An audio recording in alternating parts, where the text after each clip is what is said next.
حضرت میں آپ سے یہ سوال کرنا چاہوں گا کہ بڑے جانوروں کے 7 حصے ہوتے ہیں، 7 لوگ شریک ہوتے ہیں، ہر ایک کو برابر مقدار میں گوشت تقسیم کرنا ہوتا ہے، تو اس کا صحیح طریقہ کیا ہے کہ ہر ایک کو برابر گوشت پہنچے اور شریعت کی طرف سے کوئی پکڑ بھی نہ ہو؟ کوئی پیغام دیں۔ ماشاءاللہ، بڑا ہی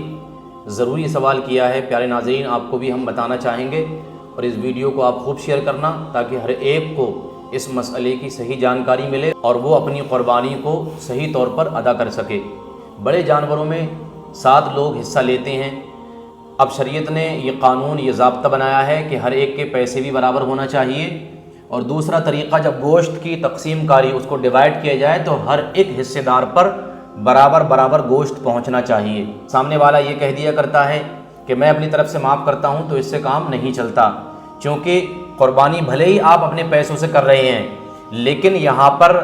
آپ اس بات کے مالک نہیں ہیں کہ اپنی مرضی سے یہ کہہ کر کے گوشت دے سکیں کہ ہم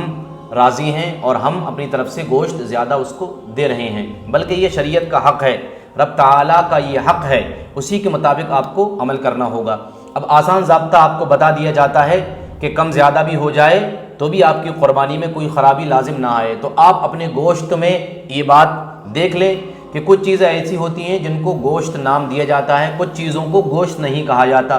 جیسے کہ بڑے جانور کے اندر پائے ہوتے ہیں اس کے، اسی طریقے سے کلیجی ہوا کرتی ہے، اور بھی کچھ چیزیں ہوا کرتی ہیں جن کو لوگ عرف عام میں گوشت نہیں کہتے۔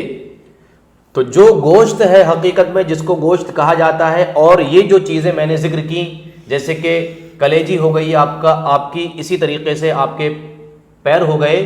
تو ان کو آپ کاٹ کر کے چھوٹا چھوٹا کر کے ایک دوسرے میں مکس کر لیں۔ جب آپ ان دونوں کو مکس کر لیں گے، اس کے بعد میں اگر کسی پر کم یا زیادہ چلا گیا تو شریعت کی طرف سے آپ پر کوئی بھی مواخذہ، کوئی بھی پکڑ نہیں ہوگی، چونکہ شریعت کا قانون ہے ایک ہی جنس کی اگر چیزیں ہوں تو برابر ہونا چاہیے، دوسری جنس اگر مل جائے تو کمی بیشی یعنی کمی اور زیادتی وہاں پر صحیح ہوا کرتی ہے۔ تو چونکہ گوشت ایک جنس ہے اور دوسری چیز اس میں مکس کی جس کو گوشت نہیں کہا جاتا وہ دوسری جنس ہے، دونوں کے ملنے کی وجہ سے اب یہاں پر کم اور زیادہ بانٹنے میں بھی شریعت کی طرف سے کوئی بھی مواخذہ، کوئی بھی پکڑ نہیں ہوگی۔ تو آپ یہ ضابطہ اپنا کر کے اپنی قربانی کو صحیح کر سکتے ہیں اور گوشت کو کم زیادہ بھی بانٹ کر اپنی قربانی کو خراب ہونے سے بچا سکتے ہیں۔ تو ناظرین، اس ویڈیو کو خوب شیئر کریں آپ۔